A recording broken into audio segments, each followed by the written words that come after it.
ಇವತ್ತು ಮೊಳಕೆ ಕಟ್ಟಿದ ಹುರುಳಿ ಕಾಳಿಂದ ಒಂದು ಸಾಂಬಾರು ಮಾಡೋಣ. ಇಲ್ಲಿ ಮೊಳಕೆ ಕಟ್ಟಿದ ಕಾಳನ್ನು ಕುಕ್ಕರಿಗೆ ಹಾಕಿ ಅದಕ್ಕೊಂದು ಸಿಪ್ಪೆ ತೆಗೆದಿರೋ ಹೆಚ್ಚಿ ಆಲೂಗಡ್ಡೆ ಹಾಕಿದ್ದೀನಿ. ಅದಕ್ಕೆ ಒಂದು ಈರುಳ್ಳಿ ಮತ್ತು ಒಂದು ಟೊಮೆಟೊ ಹಣ್ಣು ಹಾಕ್ಕೊಂಡು, ದೊಡ್ಡ ಟೊಮೆಟೊ ಹಣ್ಣಿದೆ ಇದು, ಅದು ಮುಳುಗುವಷ್ಟು ನೀರು ಹಾಕಿ ಉಪ್ಪು ಮತ್ತು ಅರಶಿನ ಹಾಕಿಬಿಟ್ಟು ಒಂದು 4 ವಿಸಿಲ್ ಕೂಗಿಸ್ಕೊಳ್ಳೋಣ.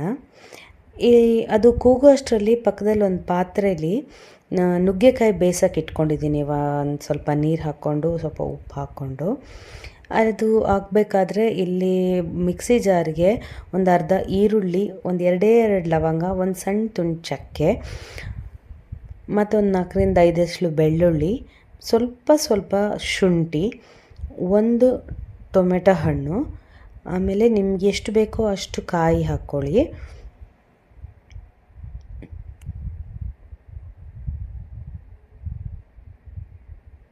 ಆಮೇಲೆ ಇದಕ್ಕೆ ಸಾಂಬಾರು ಪುಡಿನ ಹಾಕೋತಾ ಇದ್ದೀನಿ. ನಿಮ್ಮ ಮನೇಲಿ ಯಾವ ಸಾಂಬಾರು ಪೌಡ್ರ್ ಯೂಸ್ ಮಾಡ್ತೀರೋ ಅದನ್ನು ಹಾಕ್ಕೊಳ್ಳಿ. ನಾನಿಲ್ಲಿ ಭಟ್ ಆ್ಯಂಡ್ ಭಟ್ ಅವ್ರದ್ದು ಸಾಂಬಾರು ಪೌಡರ್ ಯೂಸ್ ಮಾಡ್ತಾಯಿದ್ದೀನಿ. ಒಂದು ಸ್ವಲ್ಪ ಹುಣಸೆಹಣ್ಣು. ಇಲ್ಲಿ ನುಗ್ಗೆಕಾಯಿ ಆಲ್ಮೋಸ್ಟ್ ಬೆಂದಿದೆ ಅನ್ಬೇಕಾದ್ರೆ ಹೆಚ್ಕೊಂಡಿರೋ ಬದನೆಕಾಯಿನ ಹಾಕ್ತಾಯಿದ್ದೀನಿ. ಮುಂಚೆನೇ ಹಾಕಿದ್ರೆ ಎಲ್ಲ ಮ್ಯಾಶ್ ಆಗಿ ಹೋಗುತ್ತೆ, ಕುಕ್ಕರಿಗೆ ಹಾಕಿದ್ರಂತೂ ಸಿಗೋದೇ ಇಲ್ಲ ಯಾವ ತರಕಾರಿನೂ. ಅದಕ್ಕೆ ಇದನ್ನು ಸಪ್ರೇಟಾಗಿ ಬೇಯಿಸ್ಕೊಳ್ಬೇಕು. ಇವಾಗ ಕುಕ್ಕರ್ 4 ವಿಷಲ್ ಕೂಗಿದೆ. ಬೆಂದಿರೋ ಹುರುಳಿಕಾಳನ್ನು ಮಾತ್ರ ತೆಗೆದು ಒಂದು ಸ್ವಲ್ಪ ಮಿಕ್ಸಿ ಜಾರಿಗೆ ಹಾಕೋತಾ ಇದ್ದೀನಿ.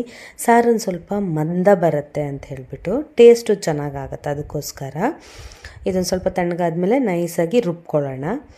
ಇವಾಗ ನುಗ್ಗೆಕಾಯಿ ಮತ್ತು ಬದನೆಕಾಯಿ 2 ಬೆಂದಿದೆ. ಅದನ್ನು ಹುರುಳಿಕಾಳು ಕುಕ್ಕರ್ಗೆ ಟ್ರಾನ್ಸ್ಫರ್ ಮಾಡ್ಕೋತಾ ಇದ್ದೀನಿ.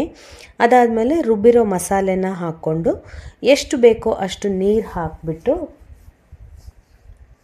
ಕನ್ಸಿಸ್ಟೆನ್ಸಿ ನೋಡಿಕೊಂಡು ಉಪ್ಪು ನೋಡಿಕೊಂಡು ಚೆನ್ನಾಗಿ ಕುದಿಸ್ಕೊಳ್ಳೋಣ. ಇದು ಕುದಿ ಬರ್ತಿದೆ ಅನ್ಬೇಕಾದ್ರೇ ಒಂದು ಬೇಸಿಕ್ ಒಗ್ಗರಣೆ ಕೊಟ್ಬಿಡೋಣ.